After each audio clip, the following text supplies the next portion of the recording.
Untuk pertama kalinya di channel Adito Aditya, gue akan ngebahas smartwatch rusak.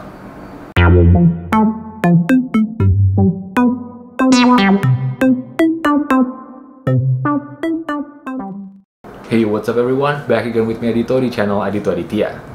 Singkat cerita, waktu itu gue lagi duduk, gue lagi scroll Tokopedia, nyari-nyari barang yang mau gue ship ke Kanada untuk gue review, dan gue dengan bahagia memesan Halo LS05S, sebuah smartwatch yang paling ditunggu-tunggu untuk di-review di channel Adito Aditya. Yang dimana menurut gua si LS05S ini juga merupakan salah satu smartwatch yang desainnya itu paling keren dibandingin sama smartwatch Halo lainnya.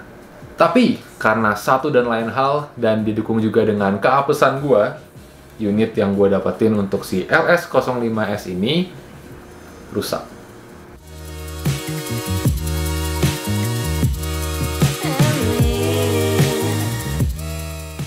Wah, gue kaget banget karena itu benar-benar ngeganggu plan video gue yang udah gue plan sejak lama. Karena LS05S ini juga banyak banget peminatnya.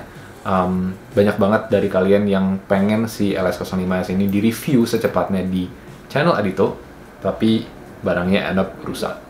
Well, salah gue juga sih. Gue nggak kepikiran sama sekali untuk ngecek barangnya, minta sama keluarga gue di Indonesia buat ngecek barangnya, sehingga pas barangnya dikirim ke sini itu udah dipastikan aman. Nah, ya hal ini dikarenakan karena gue pengen real time unboxing videonya itu. But kejadian ini membuat gue belajar, memberikan gue pelajaran supaya mengecek semua barang yang akan gue kirim ke Kanada untuk di-review, karena balik lagi, gimana ya istilahnya ya, barang defektif itu tidak hanya menyerang barang-barang budget friendly, tapi bahkan barang-barang yang bermerek gitu pun juga bisa, atau tidak luput juga bisa kena, apaan sih bahasa gue? Bisa juga kena defektif, bisa juga defektif, kayak gitu. Anyway, kalian pasti banyak juga yang nanya, ini barangnya rusak, tapi kenapa lu tetap bikin videonya? Nah, kalau misalkan kalian ingat, beberapa waktu yang lalu tuh gue bikin poll di Instagram, berikut dengan curhat tentang kekecewaan gue akan barangnya yang defektif, dan banyak dari kalian yang pengen gue untuk tetap nge-review si Halo LS05S ini. Hanya desain dan build quality-nya aja. Baru nanti feature dan lain-lainnya itu gue bahas pas replacement-nya nyampe di tangan gue. So, as requested, this is it. Bukan full review dari Halo LS05S. Check this out. Gue tadi mau ngebahas box dari si LS05S, tapi jadi gue kasih lihat aja ke kalian secara singkat. Nah, di situ dalam boxnya kalian dapat unit dari si LS05S, kabel chargernya, dan manual book. Udah, sesimpel itu, typical Halo. Nah, hal yang beda yang gue notice dari si box Halo LS05S ini dibandingin sama LS05 adalah fitur-fitur yang dibawa, yang ditaruh di bagian belakang itu. Ada 12 workout modes, sama. Ada sleep monitoring, all day heart rate monitoring, TFT HD touchscreen, itu semuanya sama ya. Yang ngebedain ini adalah 15 hari long battery life. Sedangkan si LS05 itu 30 hari. Jadi menurut gue untuk ukuran baterai mungkin akan lebih unggul si LS05. Habis itu tersedia juga IP68 dustproof and waterproof yang menjamin bahwa si smartwatch ini aman terkena cipratan air. Gue paham kenapa orang-orang suka banget sama si desain dari LS05S. Karena menurut gue desainnya itu jauh lebih baik dan jauh lebih elegan ketimbang LS05 yang membuat gue juga jatuh cinta pada pandangan pertama. Dan kalau dilihat, menurut gue ini desainnya merupakan versi sporty dari si Halo RT2. Dan melalui si LS05S inilah akhirnya si Halo mematahkan kesan simple pada smartwatch keluarannya. Desainnya itu benar-benar diperhatikan secara mendetail. Kalian bisa lihat ini dia di pinggiran watch case-nya dikasih garis-garis menit gitu. Dan di bagian kiri, kanan, atas, bawahnya itu agak dikasih coakan atau naikan gitu, sehingga membuat smartwatch ini jadi mirip smartwatch papan atas Garmin.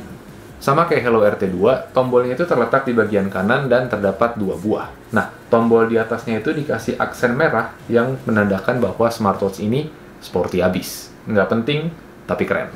Bagian belakangnya cukup mengecewakan karena nothing special, cuma doff gitu aja. Terus ya menurut gue ini nggak ada bedanya sama LS05. Strapnya jelas lebih tebal daripada LS05 dan RT2, tapi yang bisa gue garis bawahi di sini adalah dia tetap elastis, walaupun bahannya tebal. Gue nggak paham banget gimana cara Halo bikin begitu, tapi ini tetap nyaman banget.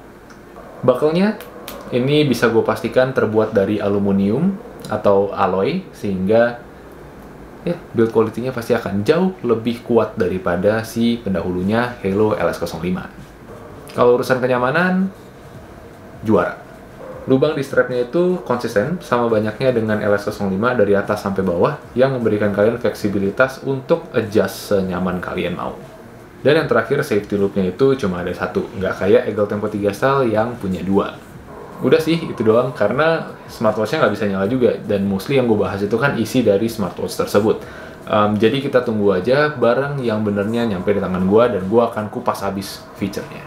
Overall, menurut gue ini akan menjadi smartwatch yang mantep banget kalau misalkan dipakai sama cowok-cowok, dan kalau misalkan gue disuruh kasih 3 kata untuk LS05S, mungkin gue akan menjawab sporty, nyaman, dan badak. Dan kalau misalkan gue ditanya smartwatch ini cocok buat siapa, based on design lagi-lagi, gue akan menjawab smartwatch ini cocok buat para cowok-cowok. Karena menurut gue, desain yang sporty itu bener-bener cocok aja gitu kalau misalkan dipakai sama kalian cowok-cowok. Dan ukurannya juga lebih gede. Kalau misalkan dipakai cewek, itu agak sedikit kegedean pastinya, dan mungkin agak kurang cocok. Alright, gue rasa sekian dulu videonya, dan makasih buat teman-teman yang udah nonton dari awal sampai akhir. Kalau misalkan kalian suka sama konten-konten kayak gini, jangan lupa like, share, dan subscribe buat nunjukin dukungan kalian terhadap channel Adito Aditya. As always, last but not least, keep learning, but take it slow. Adito out, see you in the next video.